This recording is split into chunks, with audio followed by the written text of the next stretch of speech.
bu horlama ve uyku apnesinden kurtulmanızın temel yolu CPAP cihazı kullanmak. CPAP cihazı kullanırsanız tamamen bu işi bitirirsiniz. Ancak CPAP cihazı kullanamazsanız, CPAP cihazını kullanamayacak ruhsal duruma sahipseniz, sosyal açıdan sıkıntılarınız varsa, Büşra'cığım oynaşma, her şey dikkatimi çekiyor biliyorsun ki. Şu kapıyı da kapat lütfen. Ancak o zaman ameliyat olabilirsiniz. Yani bir daha cümleyi baştan kuruyorum.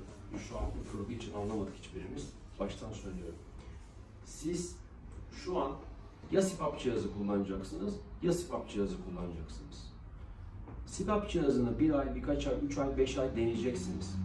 Dersen ki, hocam ben öldür Allah bu cihazı takamıyorum, kullanamıyorum, psikolojim buna müsait değil, sosyal hayatım buna müsait değil derseniz sizi abinizin geçirmiş olduğu gibi